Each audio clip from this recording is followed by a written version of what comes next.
महान दिन विचरे हमारे ध्यान।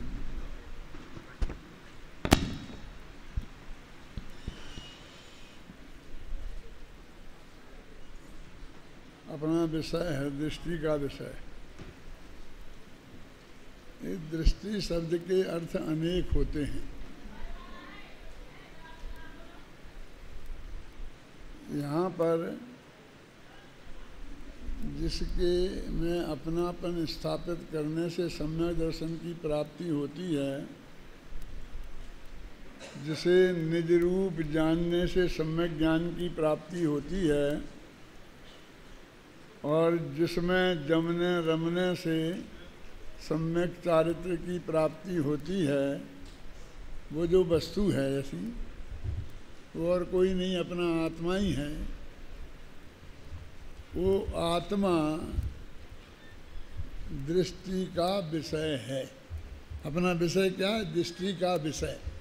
तो दृष्टि का विषय क्या है? सभी दृष्टि क्या है वो भी समझेंगे। तो एक नियम है प्रतिपादन करने का। एक होती है व्यास शैली, एक होती है समास शैली। एक शैली में संक्षेप में पहले बता दिया जाता है कि हम क्या कहने जा रहे हैं, फिर विस्तार से उसका विवेचन किया जाता है। दूसरी शैली में विवेचन आरंभ कर दिया जाता है और अंत में निष्कर्ष के रूप में कहा जाता है कि इससे ये निष्कर्ष निकला। तो मैं आपको संक्षेप में बता रहा हूँ कि वो दृष्टि का विषय। तो ऐसा मालूम पड़ता है कोई चीज़ है ये, तो क्या चीज़ है वो? जैसे हम दृष्टि का विषय कह रहे हैं यहाँ पर।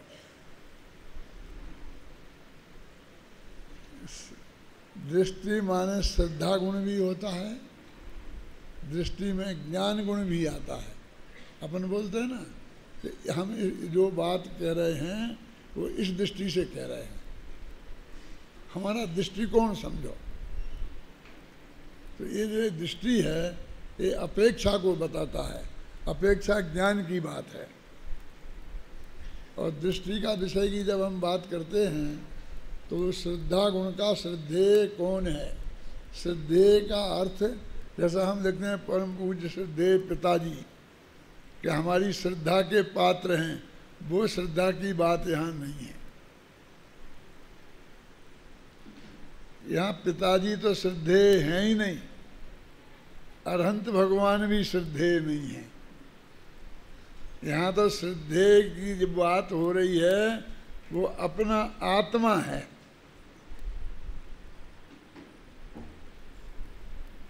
और जिस आत्मा में अपनापन स्थापित करने का नाम सम्यक दर्शन है, जिस आत्मा को ये मैं हूँ ऐसा जानने का नाम सम्यक ज्ञान है, और जिस आत्मा का ध्यान करने का नाम सम्यक चारित्र है, जिस आत्मा में जमने रमने का नाम सम्यक चारित्र है, वह आत्मा ही वास्तव में दृष्टि का विषय है।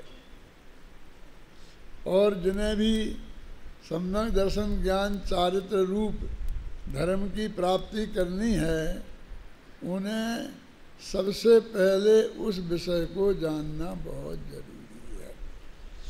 ये हमारा दुर्भाग्य है कि हमने उसे बहुत सूक्ष्म मान लिया है। वो तो सूक्ष्म है, सूक्ष्म है, वो तो विद्वानों के बीच की चर्चा है, जनता को उसमें काय को उलझाते हो। जिसके बिना सम्यक दर्शन नहीं होता हो, जिसके बिना सम्यक ज्ञान नहीं होता हो, जिसके बिना सम्यक चारित्र नहीं होता हो, वो इतनी सूक्ष्म होगी तो उसे छोड़ दें अंत के लिए। सबसे पहला धर्म तो सम्यक दर्शन है ना। मोक्ष महल की प्रथम सीढ़ी याबिन ज्ञान चरित्रा दौलत राम जी कह गए हैं। जो प्रथम सीढ़ी है जहाँ से धर्म का आरंभ होता है, जिस किताब में ये बात लिखी है उस किताब को पढ़ना, और वो किताब जिस भाषा में है उस भाषा में पढ़ना, उस भाषा को पढ़ना सीखना ये तो उसकी तैयारी की बातें हैं, धर्म कहाँ है वहाँ? कि धर्म की बात तुम्हें सुनना है, पढ़ना है तो इस भाषा में सुनने को मिलेगी और इस भाषा में पढ़ने को मिलेगी। कुछ गुरुदेव श्री को सुनना है तो गुजराती में सुनने को मिलेगा, इन किताबों में समय सार में पढ़ने को मिलेगी। तो वो तो प्रारंभिक बातें अलग हो गई ना। जानना तो हमें उसे है दृष्टि के विषय को।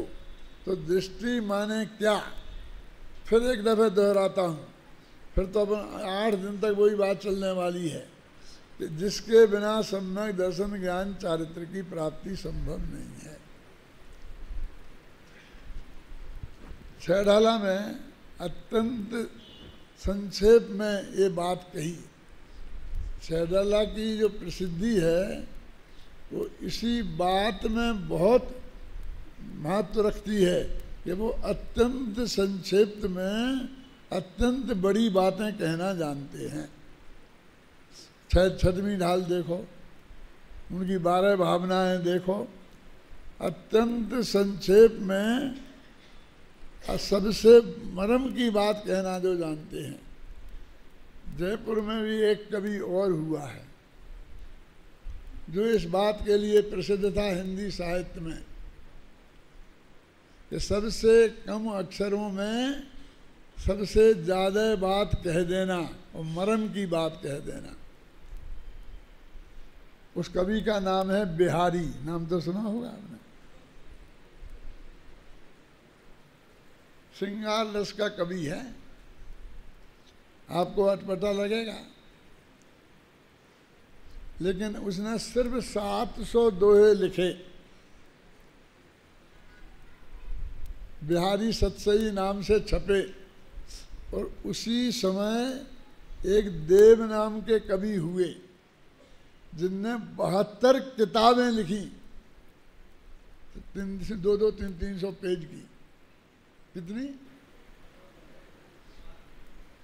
तो इनने सिर्फ 700 दोहे जो ये एक किताब में बन गए, और वो भी छोटी सी किताब, पतली सी।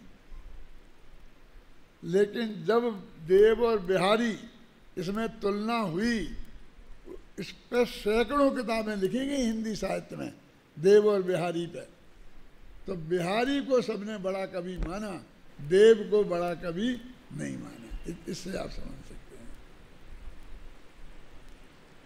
सतसैया के दोहरे ज्यों नाविक के तीर, देखत में छोटे लगें भाव करें गंभीर। एक एक दोहा उनका ऐसा है, मैं उनकी महिमा बताने नहीं बैठा हूँ।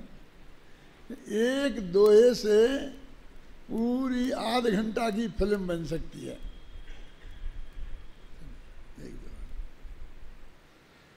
आध घंटे की फिल्म बन सकती है। क्या है, याद है? बोलो बोलो। कहत नटत क्या है ना?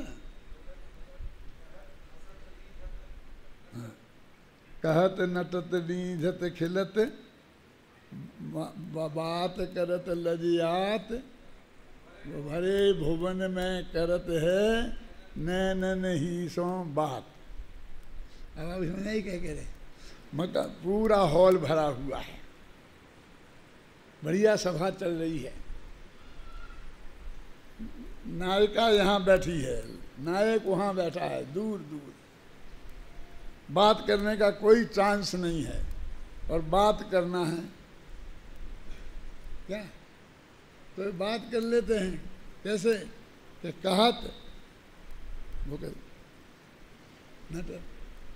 नहीं, वो कहती है कि ऐसा करो, चलो बाहर, तो वो दूसरा के वो महिला कहती है नहीं। कहत नटत, उनके रीझत, जो जिसने मना किया तो उसकी उस अदा पे वो रीझ गया। क्या? रीझत खिलत, और उसके रीझने से वो खिल उठा। रीझत खिलत, और ऐसा ही है, 2-3 शब्द और हैं। फिर कहते भरे भवन में करत हैं आँखन ही सो बात। भरे भवन में वे दोनों आँखों में बात कर लेती हैं। इसके तुम्हें सैकड़ों नंबर मिल गए, उसको तुम्हें कुछ नहीं लग रहा है। अति संक्षेप में अत्यंत गहरी बात कहकर जो चित्रात्मक चित्र बन जाए जिस पर बढ़िया ख्याल में आए ना। और इस पर एक पूरा का पूरा सिनेमा भी बन सकता है, एक बढ़िया नाटक भी लिखा जा सकता है, एक बढ़िया उपन्यास भी लिखा जा सकता है। क्या कैसे लिखना, कोई के लिखने का विचार हो तो मेरे पास आना, मैं बता दूंगा किधर बढ़ाना, कैसे लिखा जाएगा, समझिए ना। ऐसे ही हमारे पंडित दौलत राम जी ने परिद्रव्यन्ते भिन्न आप में रुचि सम्यक्त भला है और आप रूप को जान पनोसो सम्यक ज्ञान कला है। आप रूप में लीन भये थिर सम्यक चारित। खत्म, पूरे छंद की जरूरत नहीं पड़ी, 3 लाइन में काम खत्म। चौथी लाइन तो भर्ती की है। अब व्यवहार मोक्ष मत कहिए हेतु नियत को होई, ये तो भर्ती की लाइन है ना। कि पर पदार्थों से भिन्न जो अपना आत्मा, वही दृष्टि का विषय है। उसकी रुचि माने अपनापन, जिसमें रुचि होती है उसमें उसका अपनापन होता है।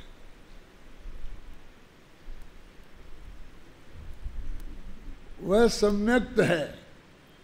और एक बात और मैं बताऊं, अपने जैन दर्शन में कहा गया है कि आप पर 100 पेज लिखो, आश्रव तत्व किसे कहते हैं, 100 पेज लिखो इस बात पर, लेकिन अंत में ये मत बताओगे वो आश्रव है, तो वो कथन अधूरा है।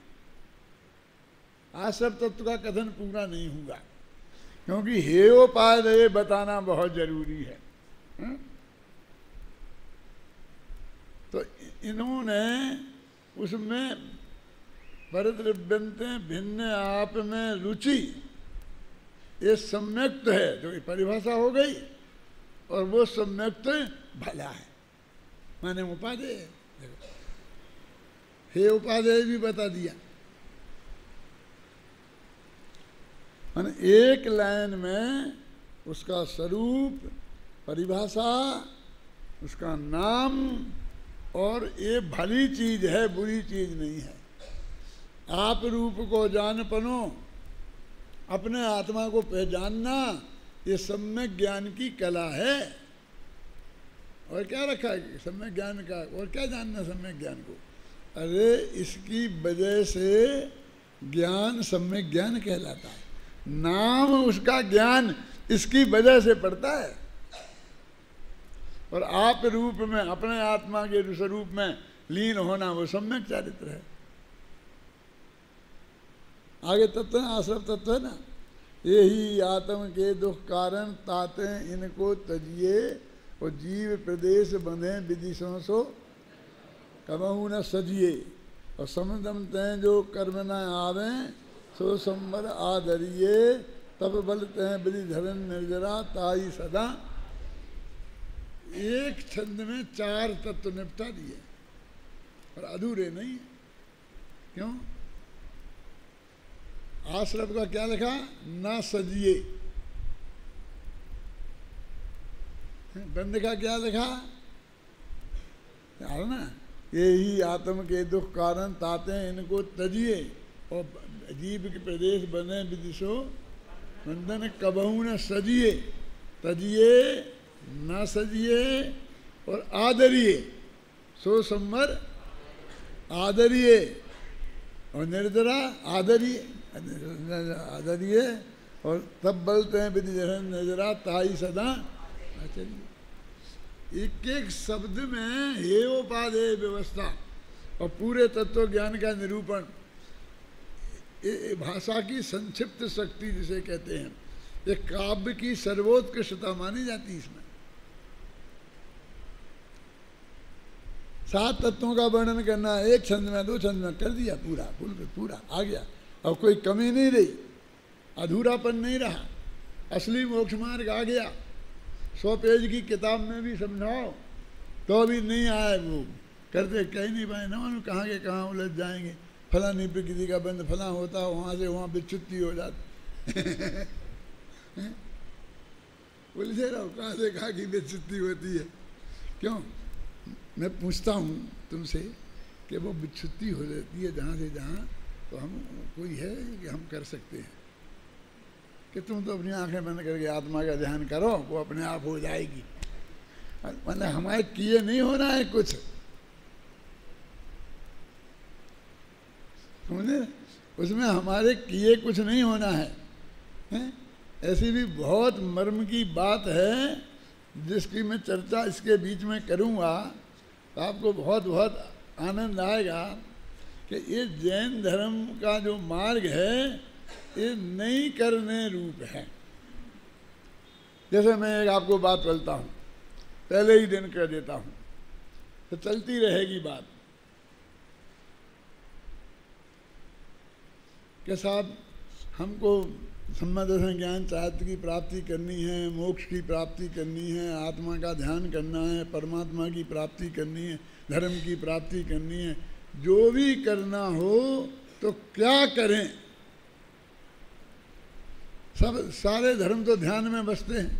हमारे जितने भी तीर्थंकर हैं उन सब का जो केवल ज्ञान की प्राप्ति हुई वो ध्यान अवस्था में हुई। तो ध्यान करने के लिए हम क्या करें? पहले ध्येय का निर्णय करो। ध्येय का निर्णय कर लिया, अब क्या करें?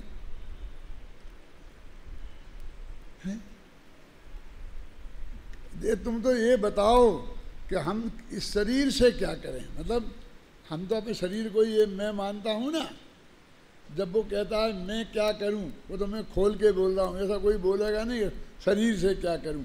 वो तो वो कह रहा है मैं क्या करूँ, पद्मासन से बैठ जाऊँ, आंखें बंद कर लूँ, बोलते कि नहीं बोलता?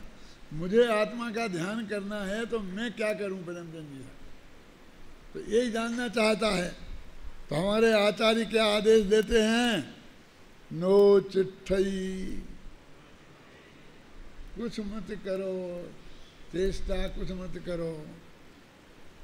वे पूछ रहे कैसे बैठ जाएं, कि बैठो ही नहीं, कुछ नो चिट्ठई, कुछ भी चेष्टा मत करो।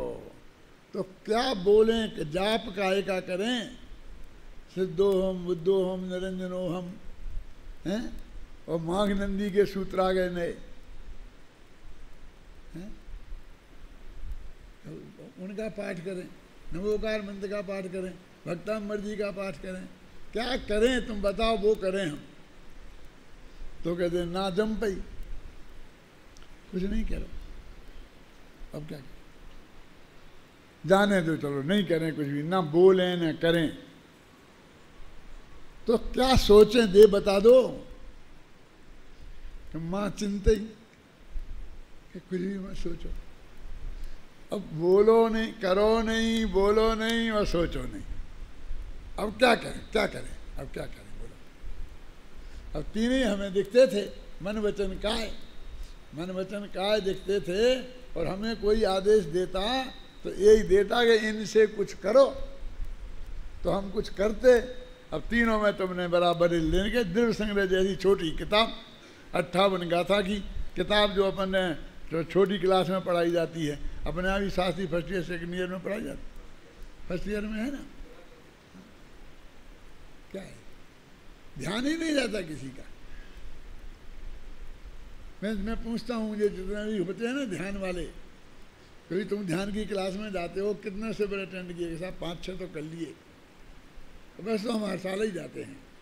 तुमने ये बताया किसी ने कि माँ चिट्ठई, माँ जम्पई और माँ चिंतई, ये मेरे घर की बात तो नहीं है ना। ये तो बिल्कुल आचार्य नैमिषारण्य सिद्धांत चक्रवर्ती, जिसमें किसी को भी कोई भी दिगंबर जैन को अंश मात्र भी विकल्प नहीं है उसकी प्रमाणिकता में। अब सोचो भी नहीं, काय को मिले हैं मन वचन काय? काय को मिले हैं? ऐसा कैसा बोलता है गुस्से में आके कि जब कुछ करें ही नहीं तो ये हैं काय के लिए कि तुम्हें मिले कहाँ हैं जे? ये तो जुदे हैं, तुम जुदे हो। तुम्हें बता दें देह जुदा आत्म जुदा यही तत्व को सार। तुम जबरदस्ती मिले मिले कह रहे, ये मिले नहीं है, तुम्हें नहीं मिले और वैसे भी ये मिले हुए नहीं हैं, ये बिल्कुल अलग अलग हैं। यहाँ चेतन तत्व तो अलग है और ये विकारमान शरीर और जो जो भी भाषा भगणा मनोभगणा और आहार वर्णा ये तीनों का मिलकर हो गई ना कौन कौन मन वचन काय। आहार वर्ण का मतलब हो गया काया, भाषा भगणा का हो गया वाणी और मनोभगणा का हो गया चिंतन। कि मिले हुए हैं लेकिन नहीं मिले कि हमें मिले ना हमारे पूर्व कर्म के उदय से, कि किसी को कुछ नहीं मिले, कोई किसी में नहीं मिला हैं, आप समझे ना हैं? और मिले तो तब होते हैं जब तुम स्वीकार करे। कोई किसी को कुछ भी दे दे और वो स्वीकार नहीं करे, राज तिलक कर दे और वो नहीं माने कि मुझे राज तिलक करवाना है, तो वो जबरदस्ती हो जाएगी, वो गले राज गले में पड़ जाएगा क्या?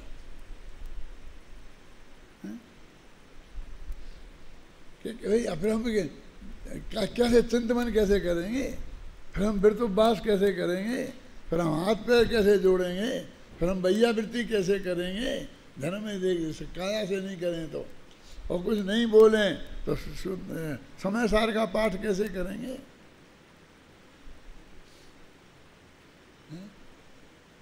कि सोचो ही नहीं, तुम्हें सोचने पे भी प्रतिबंध लगाते हो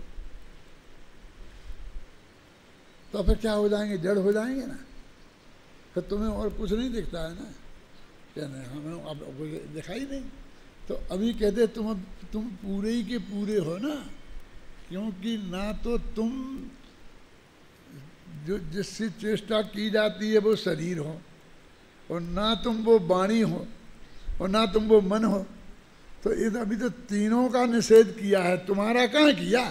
तुम तो पूरे ही हो। वो कहता हमें फिर कुछ बचा ही नहीं, यानी इसके अलावा उसे कोई मैं दिखता ही नहीं। क्यों?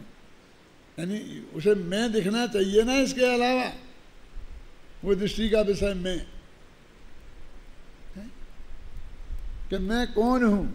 वो कहता फिर कोई बचा ही नहीं, इधर तो मैंने देख लिया, तुमने तो सब निषेध कर दिया, तुम्हें कोई बचा ही नहीं। मैं अपनी योग्यता क्षमता काय में दिखाऊं? तुम कहो तो मैं पहलवानी करके दिखा सकता हूँ, क्रिकेट खेल के दिखा सकता हूँ, हैं? तुम कहो तो बढ़िया भाषण में दे के कविता पाठ करके दिखा सकता हूँ, हैं? तुम कहो तो चिंतन करके बता सकता हूँ। तो तुम तो सब बात पे मना कर रहे हो, क्या होता होगा ध्यान में? फिर जरा सोचो, जब कुछ चिंतन ही नहीं करना है तो अब क्या होता होगा? कभी हमने इस पर सोचा है? सभी मुमुक्षु भाइयों का प्रश्न है, मैं आपसे कहता हूँ, मैं गैर मुमुक्षुओं की बात नहीं कर रहा हूँ कि उनसे करने से फायदा भी क्या है। अब ये देखो कि हर एक आदमी के मन में ये बहुत तीव्रता से भावना है कि देह छोड़ने के पहले देह से भिन्न भगवान आत्मा हमारे ज्ञान का ज्ञेय बनना चाहिए, कैसे भी हो, है ना। और इसके लिए हर एक आदमी प्रयत्न भी करता है। ये जो ध्यान की बातें करते हैं ना लोग, तो इनकी भले ही आलोचना करें, लेकिन अकेले में बैठ के थोड़ा ध्यान करता है, मुझे थोड़ा करना चाहिए, क्या? वो तो अच्छी बात है, अपने यहाँ सामायिक है ना, और रोज़ाना करने के लिए श्रावक के लिए भी बताया है, कम से कम 2 घड़ी दोपहर, 2 घड़ी सुबह शाम श्रावक के लिए बताया। मुनि राजों की तो 6-6 घड़ी होती है। मैं उसकी मना नहीं कर रहा हूँ, लेकिन उसको लगता है कि मुझे कुछ करना। तो आखिरकार जो ये सामायिक के नाम पर करता है, ये कुछ है, तो ये माँ चिंतई इसके पक्ष में है कि इसके विरोध में है? मैं जो कह रहा हूँ वो समझ में आ रहा है ना? अभी तो 2 मिनट रह गए हैं, तो अभी क्या, अभी तो चलाऊंगा ना मैं इसे लंबा। समझ में है ना क्या? यानी अभी माँ चिंतई में क्या करना है, चिंतई भी नहीं, बोले भी नहीं, तो फिर बचेगा क्या हमें? क्योंकि उसे ये जो मन वचन काया के काम है अनेकांत, तो यही काम दिखते हैं। यदि हम आपसे कह दें कि आप यहाँ आओ, कि कुछ मत करो, कुछ मत बोलो, कुछ सोचो भी मत, बैठे रहो, क्या क्या ऐसे हमसे तो आप 5 मिनट भी नहीं कटे ऐसे। हमें कुछ बता दो, आप हम करें, नहीं फिर हमारी समझ में जो आएगा वो करेंगे। क्यों बता क्या नहीं बता? तो वो नहीं करें, हमारी समझ में नहीं आता। लेकिन सब खत्म हो गया, तुमने सब छीन लिया, लेकिन हमने कुछ भी नहीं छीना ना। जो तुम्हारा था, इनमें तीनों में तुम्हारा कोई था ही नहीं। पूरा ज्ञान तुम्हारा है अभी कि नहीं बचा? वो अनंत जो है ज्ञान है, ज्ञान का जो स्वरूप है, ज्ञानानंद स्वभावी आत्मा है शांतिलाल जी, वो पूरा बचा कि नहीं बचा? तो उसका क्या करें? उसका क्या करें? क्यों? फिर मन वचन काया के बिना उसका क्या करें? माने जो भी होता है उसका, वो तो मन वचन काया से ही होता है। तो तुम्हारी ऐसी श्रद्धा है, तो अभी धर्म की बात ही बहुत दिल्ली दूर है। तो प्योर तुम उसके अकेले होने की सोच ही नहीं सकते हो। माने सिद्ध भगवान का स्वरूप तुम्हारे ख्याल में ही नहीं आता है। मन वचन काया तीनों नहीं है ना, और सिद्ध में है, और अनंत ज्ञान और अनंत सुख वो भोग रहे हैं। ये तो अपन मान रहे कि नहीं मान रहे? और सबसे बढ़िया दशा वो है, और उसके लिए हम सब प्रयत्न करना है, मुक्त होना, मुक्त होना, मुमुक्षु मुमुक्षु कह रहे ना। और वहां तुम्हें कोई काम ही नहीं दिख रहा। तो प्योर ज्ञान है कि नहीं है? वो दृष्टि का, और बात नहीं कर रहा हूं मैं अपने विषय के बाहर, क्योंकि वो दृष्टि का विषय है, वो बता रहा हूं मैं आपको कि वो है तुम्हें उसे जानना है। तो अगर जानने के लिए क्या करें? जानने के लिए पढ़ना पड़ेगा, जानने के लिए बोलना पड़ेगा, जानने के लिए सोचना पड़ेगा। कहते तुम तीनों नहीं करो, जान नहीं सकते। ज्ञान का काम इन तीनों के बिना नहीं हो सकता। हो सकता है ना? किसको जानने का? जानने वाले को जानने का। जानने वाले को जानने का काम है, और इसको इसके इनके बिना दिखता ही नहीं। और ये इन्हीं के माध्यम से लगा रहा है। जैसे ऐसे नहीं दिखता है तो आत्मा नहीं दिखता है ना, तो ऐसे गड़ा गड़ा के देखता है, चश्मा लगा के देखता है। चश्मा लगा के तो दिखेगा ना वो आत्मा। वो आत्मा अरस अरूप अगंध वाला है, वो चश्मा से कैसे दिखने वाला है? आँख से कैसे दिखने वाला है? शरीर से कैसे दिखने वाला है? तुम तो शरीर से शरीर को देखता है और आत्मा की बात करता है कि आत्मा दिख जाए। तो वो ज्ञान क्या है, हमें उसकी खोज करनी है ना। जिसकी श्रद्धा का नाम सम्यक दर्शन है, जिसके जानने का नाम सम्यक ज्ञान है, जिसके ध्यान का नाम सम्यक चारित्र है, वो हमारे अभी ख्याल में नहीं है। वही हमारा दृष्टि का विषय है, उसकी खोज अपन करेंगे।